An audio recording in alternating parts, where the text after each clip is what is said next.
తులారాశి. తులారాశి వారికి ఈ నెలలో కొంతవరకు మిశ్రమ ఫలితాలే ఎక్కువగా కనిపిస్తున్నాయి. వీరికి సప్తమంలో సూర్యుడి సంచారం వల్ల భార్యాభర్తల మధ్య ఏమైనా సరే చిన్న చిన్న విరోధాలు సంభవించడం అనేది. తర్వాత ఏదైనప్పటికీ కూడా ఇప్పటికే పెళ్లి కావాల్సిన వాళ్ళు ఎవరైనా ఉంటే గనక ఆ సంబంధాలు కూడా ఒక్కోసారి నోటి దాకా వచ్చి చివరి నిమిషంలో కొంత వెందిరిగే ప్రమాదం కూడా ఒక్కోసారి లేకపోలేదు. విదేశాలకు వెళ్ళాలి అనుకుంటే మాత్రం సాధ్యమవుతుంది. ఇక ఎవరైతే మరి ప్రభుత్వ ఉద్యోగ రంగంలో ఉన్నవారో వారికి మాత్రం కొంతవరకు వెసులుబాటు అనేది కొంత మంచి పెరగడానికి ఉంది. రాజకీయ రంగంలో ఉన్న వాళ్ళకి, వైద్య రంగంలో ఉన్న వారికి కూడా ఎక్కువ ఉపశమనం లభించడానికి కూడా ఈ తులారాశి వారికి ఉంది. వృశ్చిక రాశి. వృశ్చిక రాశి వారికైతే గనక ఈ నెలలో మరి ఎక్కువ శాతం మంచి ఫలితాలున్నాయి. ఇటు ఎన్నాళ్ళ నుంచో ఎదురు చూస్తున్న ఇబ్బందులు కొంతవరకు తగ్గుముఖం పట్టడం అనేది, తర్వాత మనకి ఏదైతే ఒక తొలకరి జల్లులాగా కొంత మన జీవితం అనేది ప్రశాంతంగా వెళ్ళడానికి కొన్ని కొన్ని కొత్త కొత్త మార్గాలు మీకు స్ఫురింపబడడానికి కూడా ఈ నెల కొంత సిద్ధం చేయడం అనేది జరుగుతుంది. ముఖ్యంగా ఆరో ఇంట్లో ఏదైతే మరి రవి యొక్క సంచారం వల్ల ఇటు నిరుద్యోగులకైతేనేమి, తర్వాత ఉద్యోగం చేస్తున్న వాళ్ళకి ఏదైనా సరే ఇబ్బందులు ఎదురవుతుంటే వాళ్ళ పరంగా అయితేనేమి, అంటే ఈ ఉద్యోగ రకంగా ఏవైతే సమస్యలు ఉన్నాయో వాటన్నిటి నుంచి కూడా ఎంతో కొంత ఉపశమనం లభించడం అనేది కూడా ఉంది. ముఖ్యంగా మార్చి 29 నుంచి మనకి ఈ అర్ధాష్టమ శని కూడా తొలగిపోవటం అనేది వీళ్ళకి మరింత మేలు కలిగే అంశం. కనుక వృశ్చిక రాశి వారికి ఇటు ఇంటా బయట కూడా గౌరవ మర్యాదలు పెరగటం, ఆరోగ్యపరంగా కూడా కొంతవరకు ఒత్తిడి తగ్గటం అనేది అయితే ఉంటుంది.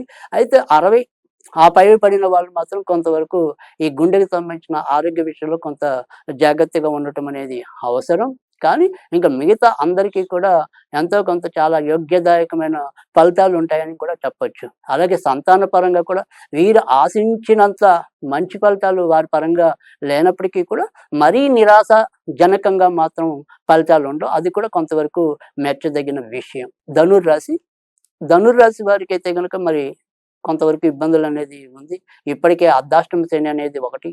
తర్వాత ఎప్పుడైతే ఈ పంచమంలో ఈ రవి ఉండటం వల్ల కొంత తొందరపాటు నిర్ణయాలు తీసుకోవటం అనేది, బుద్ధి ఎక్కడైతే వేగంగా పనిచేయాలో అక్కడ పనిచేయకుండా అక్కర్లేని వాటిలో కొంతవరకు వేగంగా పనిచేసి తద్వారా కొంత ఇబ్బంది పడే అవకాశాలైతే లేకపోలేదు.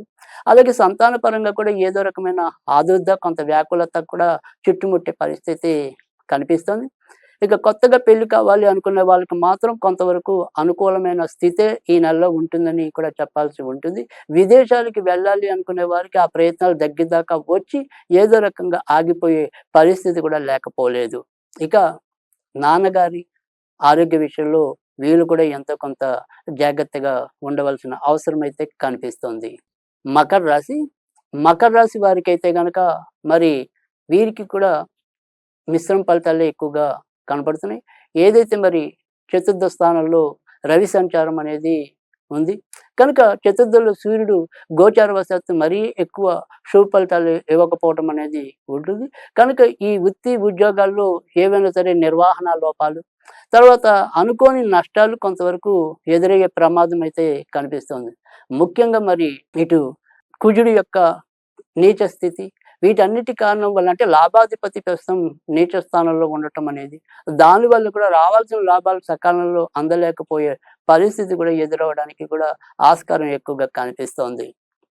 అలాగే కోర్టు సంబంధించిన వ్యవహారాలు కూడా ఒక్కోసారి ఆకస్మికంగా మీద పడటం కానీ, లేదా ఇంట్లో మనకు వారసత్వంగా రావాల్సినవి ఏమైనా ఉంటే గనక అవి ఏవైనా సరే గొడవలకి దారి తీయడానికి కానీ కూడా ఈ నెల ఆ రకమైన గోచారాన్ని ఇస్తుంది. కనుక కొంతవరకు జాగ్రత్తగానే ఉండవలసిన పరిస్థితి ఇంటి వైపు నుంచి తలెత్తుతోంది. కుంభరాశి. కుంభరాశి వారికైతే గనక ఎక్కువ మంచి ఫలితాలు ఉంటాయని చెప్పాలి.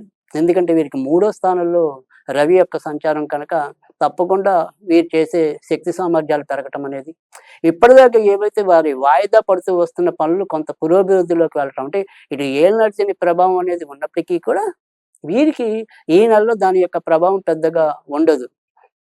ఏదైనా ఒక పని ఒక రోజు 2 రోజులు అటు ఇటుగా అయినా సరే చివరి నిమిషంలో కొంత కార్య సన్ముఖం అవటం అనేది అయితే కనిపిస్తుంది.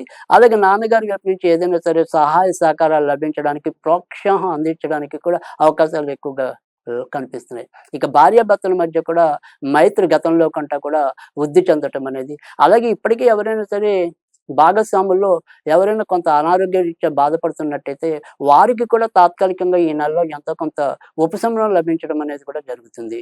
ఏవైనా సరే పుణ్యక్షేత్రాలు దర్శించాలన్నా, ఉల్లాస యాత్రలు చేయాలన్నా ఈ నెలలో తప్పకుండా సాధ్యమయ్యే పరిస్థితి కూడా ఎక్కువగా కనిపిస్తుంది. డబ్బు కొద్దిగా ఖర్చు ఎక్కువైనప్పటికీ కూడా మొత్తానికి ఈ వరకటితో పోలిస్తే ఆదాయ వృద్ధి కూడా కొంత కనపడుతుంది కాబట్టి అది కొంత మెచ్చదగిన విషయం. మీనరాశి, మీనరాశి వారైతే గనక ఈ నెలలో కొద్దిగా ఆర్థికంగాను, ఆరోగ్యపరంగాను కూడా జాగ్రత్త తీసుకోవాలి.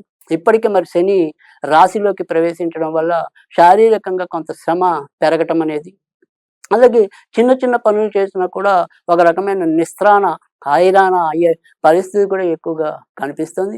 కంటికి సంబంధించినవి, తర్వాత మరి ఏదైనా సరే శిరస్సు అంటే తలకు సంబంధించినవి గానీ, తరచు ఏదైనా సరే ముఖ్యంగా ఈ పార్శ్వపు నొప్పి ఎవరికైతే ఉంటుందో వాళ్ళు కూడా ఆ నొప్పితో ఇంకొద్దిగా ఎక్కువ బాధపడేది కూడా ఈ నెలలో ఎక్కువగా ఉండొచ్చు. కనుక ఆరోగ్య విషయాల్లో మాత్రం కొంత ఏదో రకమైన అసౌకర్యం అనేది ఈ మీనరాశి వాళ్ళు ఎదుర్కోవటం అనేదైతే ఉంటుంది. అలాగే ముఖ్యంగా ధనస్థానంలో మరి అగ్నిగ్రహమైన సూర్యుడు నెలకొనటం వల్ల ఎంత డబ్బొచ్చినప్పటికీ కూడా ఏమవుతుందో తెలియని పరిస్థితి ఎదురవ్వటం అనేది కూడా ఉంటుంది. బట్ అవసరానికి మాత్రం ఏదో రకంగా డబ్బైతే లభిస్తుంది. కానీ రూ. 10 ఖర్చు పెట్టవలసిన చోట రూ. 100 ఖర్చు పెట్టి కొంత మిమ్మల్ని ఇబ్బంది పాలు చేయటం అనేది కూడా అదే రీతిలో ఉండటం అనేదైతే ఉంటుంది. ఇక ఖర్చుతో కూడిన శుభాలు జరగడానికి కూడా ఈ నెల అనుకూలకంగా ఉంది. అంటే ఇంట్లో ఎవరైనా సరే పెళ్ళికి కావాల్సిన వాళ్ళున్నా, ఇప్పటికే మీరు ఏదైనా సరే వాహనాలు గానీ